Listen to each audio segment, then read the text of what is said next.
다메섹 도상에서 예수님을 부르심을 받아서 예수 그리스도의 복음의 증인이 된 사울은 복음 전도자의 삶을 살죠. 근데 다메섹의 유대 교인들의 입장에서는 점점 이제 사울의 영향력이 커지니까 그를 반드시 제거해야 할 배교자로 간주했습니다. 그래서 그들은 사울을 죽이기로 은밀하게 공모를 하였고 또 왕의 고관까지 매수해서 성문을 밤낮으로 지켰습니다. 그러나 이 모든 사실을 하나님께서 이제 사울에게 알게 하심으로 다메섹에 있는 사울의 제자들이 사울을 광주리에 담아서 성 위에 달아내림으로 그를 안전하게 피신을 시켜주었습니다. 그 이후에 사울은 예루살렘으로 향했는데요, 약 3년 만에 귀환이었죠. 그가 예루살렘으로 간 이유는 사도들을 비롯해서 예루살렘 그 성도들과 교제하면서 함께 그 복음의 그 동역자로서 사역을 함께 하기 위한 까닭이었는데, 예루살렘에 도착하면서 자신의 변화된 모습을 예루살렘 사도들과 성도들이 반가워하며 하나님께 영광을 돌리며 찬양할까 하는 그런 기대도 있었을지도 모릅니다. 그러나 예루살렘의 제자들은 그리스도인이 되었다는 사울의 말을 전혀 믿지 않았죠. 예루살렘의 제자들은 예루살렘의 제자들에게 사울은 불신의 대상이었을 뿐입니다. 그들에게 사울은 교회를 잔멸하던 그가 무도한 모습으로 기억되었기 때문입니다. 바로 26절의 내용인데요. 26절, 사울이 예루살렘에 가서 제자들을 사귀고자 하나 다 두려워하여 그가 제자됨을 믿지 아니하니. 사울의 말을 믿지 않은 거죠. 그리고 여전히 그를 두려워했습니다. 이때 사울의 마음은 자기의 그 말을 믿어주지 않는 예루살렘의 제자들이 이해가 되면서도 동시에 상심이 컸을 거예요. 얼마 전까지만 해도 다메섹 유대교인들에게도 주가 없어져야 될 그런 대적이 되어서 간신히 피신해서 이곳에 당도했는데, 예루살렘 기독교인들에게도 여전히 믿지 못할 존재, 또 환영받지 못하는 그런 자신의 처지가 참 서글펐겠죠. 그러나 28절에 놀라운 반전이 기록되었는데요, 28절, 29절, 사울이 제자들과 함께 있어 예루살렘에 출입하며 또 주 예수의 이름으로 담대히 말하고. 28절부터 보면은 사울이 제자들과 함께 있음으로 예루살렘에 출입했다라는 거예요. 그러니까 예루살렘을 이제 자유롭게 왕래하고 다닐 정도로 마음껏 드나들었다는 거죠. 제자들과 함께, 사도와 함께, 그리고 함께 동역함으로 복음을 전했던 것인데, 그 26절하고 28절 그 사이에 도대체 어떤 일이 일어났길래 이렇게 놀라운 반전이 있었던 것일까 하는 의문이 들죠. 27절 말씀을 보시면요, 바나바가 데리고 사도들에게 가서 그가 길에서 어떻게 주를 보았는지와 주께서 그에게 말씀하신 일과 다메섹에서 그가 어떻게 예수의 이름으로 담대히 말하였는지를 전하니라. 사울이 곤란에 처하자 바나바가 그리스도인 되었다는 사울의 그 말이 모두 사실임을 보증해 주었다라는 거예요. 근데 바나바가 사울을 언제부터 알게 되었고 언제부터 그와에게 교제하고 그와 친밀해졌는지는 성경이 말하고 있지 않기 때문에 알 길이 없습니다만은, 중요한 점은 예루살렘의 제자들이 처음에 사울의 말을 이렇게 불신하다가 바나바가 그렇게 말하니까 바나바의 말을 듣고 그들이 불신하고 의심했던 사울을 믿음의 형제로 그제서 이게 받아들여 줬다라는 거죠. 예루살렘의 제자들이 사울은 믿지 못해도 바나바의 말은 전적으로 신뢰했다라는 것입니다. 그 이유는 간단합니다. 평소에 신실한 삶을 사는 바나바가 허튼 말을 할 리가 없다라고 생각을 했기 때문이죠. 앞서 사도행전 4장에 보면은 그 바나바의 삶의 한 단면을 보여주는 내용이 소개가 되었는데요. 사도행전 4장 36절에서 37절 말씀을 보시면요. 구브로에서 난 레위족 사람이 있으니 이름은 요셉이라 사도들이 일컬어 바나바라 번역하면 위로의 아들이라 하니 그가 밭이 있음에 팔아 그 값을 가지고 사도들의 발 앞에 두니라. 이렇게 소개가 되어 있죠. 바나바의 본명은 요셉이고요. 그리고 지중해에 있는 섬 구브로에서 태어난 헬라파 유대인이었습니다. 그리고 그는 레위족이었어요. 근데 그가 낙심하고 절망한 사람들에게 예수님의 마음으로 찾아가 위로하고 또 격려함으로 사람을 잘 세워주는 일을 참 잘했기 때문에 사도들이 이 요셉을 위로의 아들이라 라고 해서 바나바라는 또 다른 이름을 붙여주었던 거예요. 그가 주님 안에서 평소에 얼마나 많은 사람을 위로하고 또 따뜻하게 격려하는 삶을 살았으면 사도들이 그의 그 본명을 두고 굳이 그를 바나바라, 그러니까 위로의 아들이라 이게 불렀을까요? 그리고 그는 초대교회가 처음 형성되었을 때 자신의 이게 재산이 있었는데 그 밭을 팔아서 헌금을 함을 통해서 교회 내에 처음에 초대교회가 형성될 때 가난한 자들이 많이 있잖아요. 그 가난한 자들에게 나눌 수 있도록 재물을 하나님께 드린, 그래서 하나님의 나라와 교회를 먼저 생각하는 정말 욕심이 없는 그 신실한 그리스도인이었던 것입니다. 이와 같이 바나바의 말을 사도들이 신뢰했다는 것은 그의 말이 논리정연했다는 그런 의미가 아니라 그의 삶이 그의 말의 무게감을 뒷받침했다는 것이죠. 그러니까 말의 경중은, 무겁고 가벼움은 그의 그 삶에 기인하는 것이죠. 그 삶에 의해서 판가름 나는 것입니다. 삶이 진실하면 그 말도 진실하고요. 그리고 삶이 무게감이 있으면 그의 말도 가볍지 않죠. 묵직한 그 뭔가가 있는 것입니다. 만약에 나의 배우자나 또 내 자녀가 또 내 동료가 내 말을 들어야 할 내 주위 사람들이 내 말을 가벼이 여긴다고 한다면 그것은 그들을 원망할 일이 전혀 아니라 도리어 사람들이 내 말을 가벼이 여길 수밖에 없게끔 진리의 무게를 실지 못한 채 먼지처럼 가볍기만 했던 자신의 삶을 오히려 돌아보고 회개해야 할 것입니다. 사울도 마찬가지였습니다. 처음엔 예루살렘의 제자들이 사울의 말을 믿지 않았죠. 회심하기 전에 그의 삶이 바로 그러했기 때문이었습니다. 그러나 시간의 흐름에 따라 그 사울의 향한 신뢰는 더 깊어져만 갔고요. 그리고 깊이가 어느 정도였는가 하면은 주님께서도 그를 전폭적으로 신뢰하셔서 그의 말과 그의 글이 계시의 말씀인 성경이 되게끔 하셨다.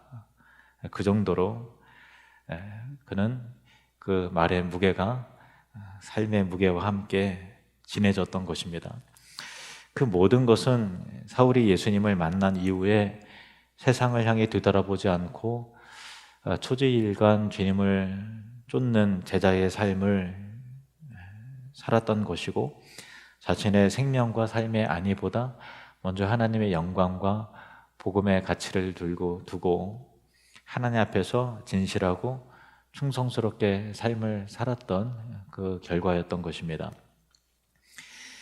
사울은 과거에 그릇된 삶으로 인해서 동료 그리스도인들로부터 배척과 불신당하는 수모를 겪기도 했지만 주님 안에서 새로워진 그의 삶으로 인해서 주님과 사람의 신뢰를 점점 더 깊게 입는 진정한 그리스도인이 되어져 갔습니다. 아무 말이나 사람을 살려내는 것이 아닙니다. 무게를 지닌 말만 사람을 살립니다. 말은 우리의 입에서 나오지만 그 무게와 신뢰는 인격과 삶에서 나오기 마련이죠. 우리의 인격과 삶이 영원하신 주님의 말씀에 뿌리내리지 않으면 안 될 이유가 바로 여기 있습니다. 마태복음 12장 35절에서 37절 말씀 우리 함께 읽겠습니다. 선한 사람은 그 쌓은 선에서 선한 것을 내고 악한 사람은 그 쌓은 악에서 악한 것을 내느니라.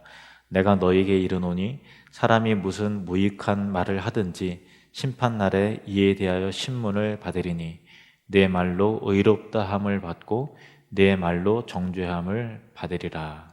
아멘. 계속 보겠습니다. 한편 이 바나바의 신원 보증으로 신뢰를 회복한 사울은 드디어 사도들을 비롯한 예루살렘 제자들과 함께 있을 수 있었습니다. 그리고 그가 원하던 대로 그들과 함께 열심히 복음 사역에 동참할 수 있었죠. 28절, 29 상반절까지 보시면 사울이 제자들과 함께 있어 예루살렘에 출입하며 또 주 예수의 이름으로 담대히 말하고 이렇게 돼 있죠. 후에 사울이 쓴 이 갈라디아서 서신에 보면은 사울이 이때 교제한 사도는 게바 즉 베드로와 예수님의 형제 동생이죠 야고보와 교제했다라는 것을 알게 됩니다. 그러나 곧 이어서 드디어 예루살렘에서의 사역의 길이 또 성도들과의 교제의 길이 이제 활짝 열리는가 싶었는데 그렇지 않았습니다. 예루살렘에서 사울을 향한 시련이 또 기다리고 있었습니다. 29절 하반절이 이렇게 말하고 있는 것입니다. 29절 또 주 예수의 이름으로 담대히 말하고 헬라파 유대인들과 함께 말하며 변론하니 그 사람들이 죽이려고 힘쓰거늘. 그러니까 복음을 전하다 보니까 이 사울이 온 지식을 더해서 성경의 지식과 또 논리와 그런 걸 더해서 그 예수 그리스도께서 하나님의 아들이심을 그 진리를 증거하니까 성경의 지식에 자꾸만 이제 헬라파 그 유대교 신자들이 점점 밀리는 거예요. 그러니까 앙심을 품고 분노에 가득 찬 그들 입장에서 배교자, 배신자 사울을 죽이려고 애썼다라는 거예요. 마치 다메섹에서 겪었던 일을 지금 여기서 오자마자 또 이렇게 겪게 되는 것이죠.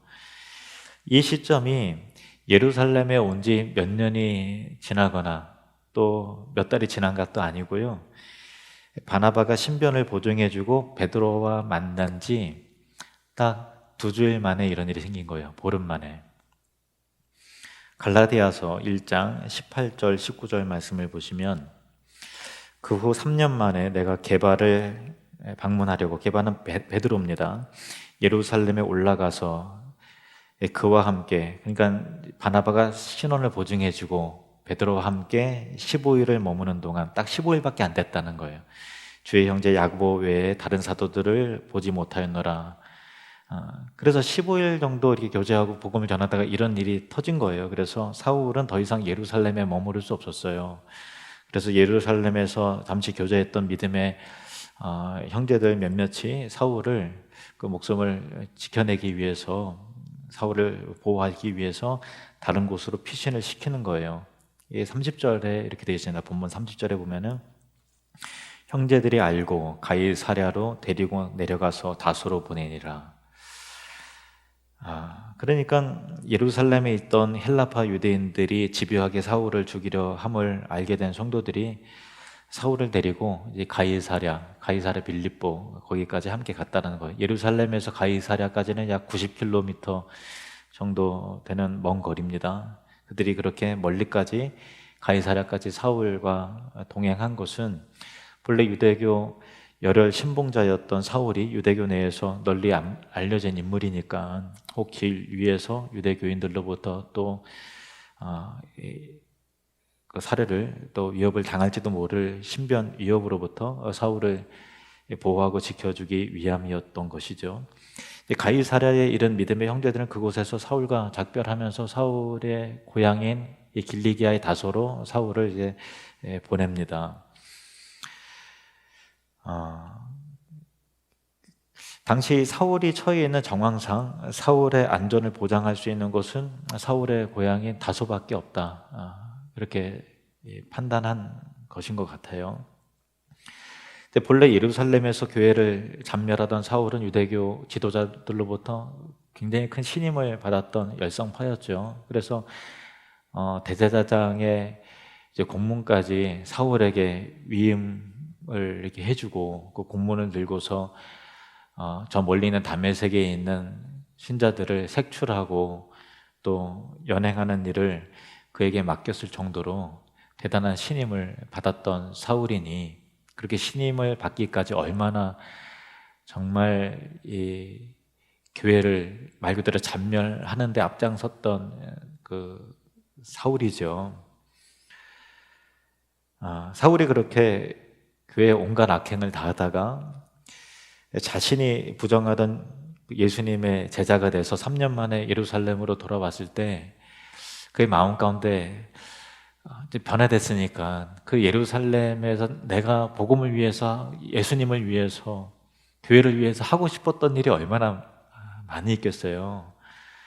사울의 입장에서 그 빚진 자의 심정으로 더 열심히 복음을 전하고 예루살렘 집집마다 문을 두드리며 방문하면서 예수님이 하나님의 아들이시며 참 그리스도시라고 증거하고 전하고 그렇게 하고 싶은 마음이 가득했을 거예요.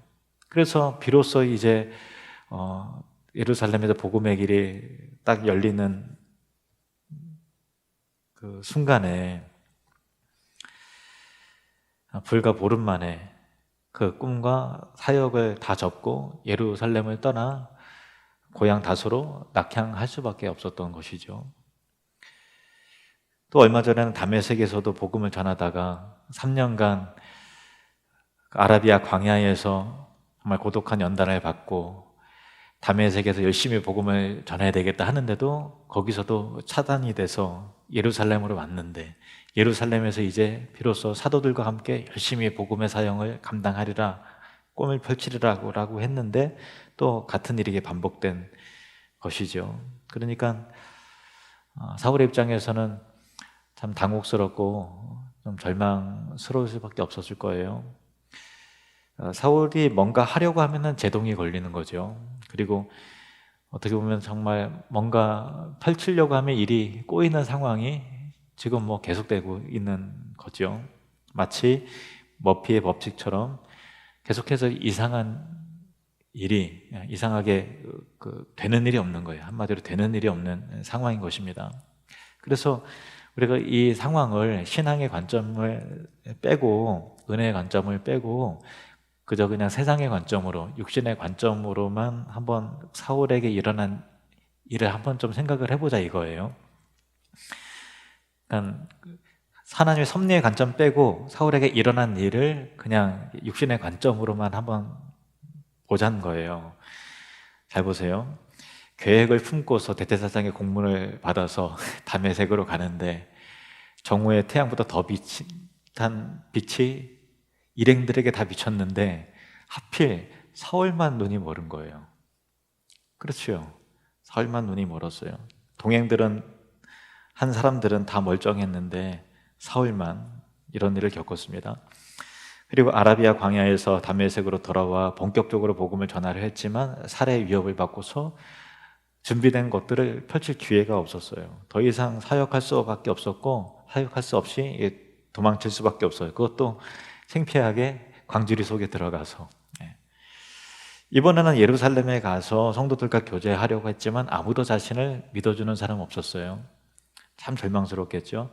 간신히 바나바의 도움으로 이제 자신의 진실함이 입증이 되었고 이제 빚진 자의 마음으로 본격적으로 그래 이렇게 참 빚진 자의 마음으로 열심히 복음을 전하자 사역에 임하려고 했지만 단 2주 만에 사역을 접고 철수해야 했던 것입니다. 말 그대로 되는 일이 없는 그런 상황입니다. 그런데 이번에는 이 사울에게 일어난 일을 육신의 관점으로 이렇게 봤으니까 이제 영의 관점으로, 은혜의 관점으로, 믿음의 관점으로 한번 살펴보길 원합니다. 같은 일인데 이렇게 해석이 달라지죠. 다메섹으로 향하는데 여러 동행자들 가운데 사울만 주님을 만났어요. 사울과 눈이 멀었지만 그 결과 자신의 참 모습을 보게 됐어요. 내가 암흑 속에서 살았구나 라는 것을 깨닫게 됐죠. 그 결과 회개할 기회를 얻게 됐죠. 아나니아를 통해서 다시 눈을 뜨게 되었고 세례를 받아 그리스도로 거듭나게 되었습니다. 다메섹에서 유대 교인들에 의해서 죽을 뻔했지만 하나님은 사울에게 이것을 미리 알게 하심으로 빠져나갈 기회를 주시고 그를 보호하셨고요. 또 믿음의 형제들을 통해서 광주리를 타고 탈출할 수 있는 기회를 얻었습니다. 또 예루살렘에서 사울을 제자들이 도무지 믿지 못했지만 미리 바나바와의 그 만남과 관계를 준비하심을 통해 또 바나바가 사도들에게 굉장히 신임을 얻는 사람이었잖아요. 그러니까 그런 참 믿음의 동역자를 만나게 하심을 통해서 그를 통해서 베드로와 예수님의 형제 야고보와 보름간 교제할 수 있도록 은혜를 입었죠. 또 그곳에서도 살해 위협이 있었지만 믿음의 형제들이 그를 도와서 가이사랴까지 동행할 수 있도록 지켜주셨죠. 사울의 입장에서 볼 때 계획한 대로 일이 풀리지 않는 상황의 연속이었습니다. 그러나 하나님은 그 막혀지는 일들을 통해서 오히려 사울에게 좋은 믿음의 사람들을 계속해서 만나게 하시죠. 그리고 계획대로 안 되지만 그 가운데서 그 어려움 가운데 건져내시는 하나님의 은혜를 지속적으로 입게 하시죠. 그러므로 우리 마찬가지로 우리 신자들에게는 모든 일들이 하나님의 주권과 섭리 안에 이루어지기 때문에 내 계획대로 안 되는 일들은 계속해서 일어나지만 예상 밖의 일, 또 예상 밖의 어려움들은 우리 삶 가운데 일어나지만 우리에게 일어난 일은 그 어떤 것 하나도 좋지 않은 일, 안 좋은 일이라는 것은 애초부터 사실 존재하지 않는다는 것입니다. 우리가 지난 송구 영신 예배 때 살펴본 말씀이 있죠. 예레미야 29장 11절 말씀, 우리 함께 읽겠습니다. 시작. 여호와의 말씀이니라. 너희를 향한 나의 생각을 내가 아나니 평안이요 재앙이 아니니라. 너희에게 미래와 희망을 주는 것이니라. 아멘. 나라가 멸망하고 모든 것을 잃고 바벨론 포로로 끌려간 상황은 그 유대인들의 입장에서는 누가 봐도 큰 재앙이죠. 누가 봐도 재앙인데 그러나 하나님은 그것이 재앙이 아니라 평안이다 말씀하십니다. 이것이 너희에게 미래와 희망을 주는 것이라 분명히 약속하시는 것입니다. 우리는 이 믿음으로 살아가야 할 줄로 믿습니다. 하나님의 관점으로 살아야 합니다. 내 계획대로 안 돼도 어떻게 보면 일이 자꾸만 꼬이는 것 같고 내가 또 딱 준비했는데 하필 왜 이런 상황이 터져서 그 일이 왜 막혀지는가 라고 하는 그런 마음도 들겠지만 여러분, 하나님은 신뢰하십시오. 그 끝과 결과는 하나님께 그 일들을 통해서 이루실 구원과 영광과 성화와 거룩함과 또 복음 전파와 하나님 나라를 향한 그런 일들로 다 연결이 된다는 것을 꼭 믿으시길 바랍니다. 우리가 생각한 대로 되지 않아도, 풀리지 않아도 신자들에게는 불행도 재앙도 궁극적 실패도 없습니다. 하나님 우리에게 미래와 희망을 주시는 분이십니다. 기도하시겠습니다.